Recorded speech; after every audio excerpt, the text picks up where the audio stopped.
చెప్పండి sir. Okay అండి. ఈరోజు ఒక దురదృష్టమైన సంఘటన మన కుమ్మరవాండ్లపల్లి కదిరి మండలంలో 12 గంటలు ఆ ప్రాంతంలో ఒక పేలుడు సంభవించింది. ఆ పేలుడు సంభవించడం వల్ల నలుగురు చనిపోవడం జరిగింది అండ్ 20 మంది దాకా గాయాలు అందులో ఒక పర్సన్కి హెడ్ ఇంజురీ కూడా అయితే వెంటనే అతన్ని గవర్నమెంట్ జనరల్ హాస్పిటల్ అనంతపూర్కి పంపించడం జరిగింది. అయితే ఈ సంఘటనలో అంటే ఎవరైతే ఇల్లు అద్దెకి తీసుకుని ఉన్నారో వెంకన్న అనే అతను గత ఒక 10 ఏళ్ళ నుంచి కూడా అతను ఈ రోడ్ వర్క్స్ అగ్రికల్చర్ వర్క్స్కి సంబంధించి ఈ బ్లాస్టింగ్ పనులు చేస్తూ ఉంటారు. ఒక ట్రాక్టర్ సహాయకారంతో ఆ బ్లాస్టింగ్ వర్క్స్ చేస్తూ ఉంటారు ఆయన. అయితే ఆయన ఇవాళ ఉదయం వాళ్ళ ఇంట్లో ఒక మంటలు రావడం, అది చూసి చుట్టుపక్కల ఉన్న ప్రాంతాల్లో ఉన్న ప్రజలందరూ రావడంతో ఒక్కసారిగా పేలడంతో అక్కడ ఉన్నటువంటి ఎక్కువ మంది ఇంజూరీ రావడం, నలుగురు చనిపోవడం కూడా జరిగింది.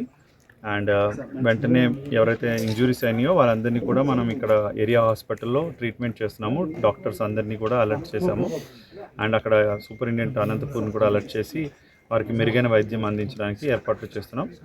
అయితే దీనికి సంబంధించిన పేలుడికి కారణాలకు సంబంధించి మనం క్లూస్ టీమ్ ఆల్రెడీ వచ్చింది అండ్ ఒక ఎఫ్ఎస్ఎల్ నుంచి కూడా ఇంకో టీంని కూడా ఎస్పీ గారు ఆల్రెడీ పిలవడం జరిగింది.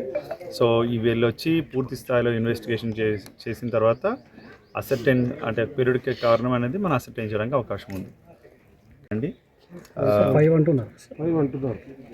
అంటే 4 మెంబర్స్ మనకి అఫీషియల్గా అప్పటికే మాబుని, wife of Sanjeev and Vishwanath Reddy, Syed and Madhusudan, ఈ నలుగురు చనిపోయారు. 5th మెంబర్ మనకి ఇంకా రిపోర్ట్ కాలేదు సార్. పేలుడు సంబంధించిన వ్యక్తిపైన ఏమైనా చర్యలు చేపడుతున్నారా? అదే చెప్తాం కదా, అది ఆల్రెడీ పోలీస్ దాన్ని ఇన్వెస్టిగేట్ చేసి ఆల్రెడీ క్లూస్ టీమ్ వచ్చిన తర్వాత వాళ్ళు యాజ్ పర్ లా వాళ్ళు డెఫినెట్లీ ఇమీడియట్లీ యాక్షన్ కూడా తీసుకోవడం జరుగుతుంది. ఇది ఆల్రెడీ పైకి కూడా మనం ఎంక్వైరీ రిపోర్ట్ కూడా పంపించడం. ఎంతమందికి వెళ్ళలేదు సార్? గాయాలు 20 మంది దాకా అయినాయండి సార్. బాధితులకి నష్టపరిహారం చెల్లిస్తున్నారు. అదే అవన్నీ కూడా మీకు ఇంకొక 2-3 అవర్స్లో వీళ్ళు అప్డేట్. ఇక్కడ 10 సంవత్సరంగా నివేశిస్తున్నట్టు చెప్తున్నారు. ఒక మంట వచ్చినట్టు చూసిన వాళ్ళు కూడా చెప్తున్నారు. ఏంటంటే ఒక మంట వచ్చిన తర్వాత ఫ్యామిలీ నుంచి వాళ్ళు అందరూ బయటకు వచ్చేసి పక్కన ఉన్న వాళ్ళని పిలవడము, పక్కన ఈ కన్స్ట్రక్షన్ యాక్టివిటీస్ జరుగుతుంది. కన్స్ట్రక్షన్ యాక్టివిటీస్లో పాల్గొన్నవాడు రోడ్డులో ఉన్న వాళ్ళందరూ కూడా ఆ మంటని ఆపడానికి కోసం వచ్చిన టైంలో బ్లాస్టింగ్ జరిగినట్టు చూసిన వాళ్ళు చెప్తున్నారు.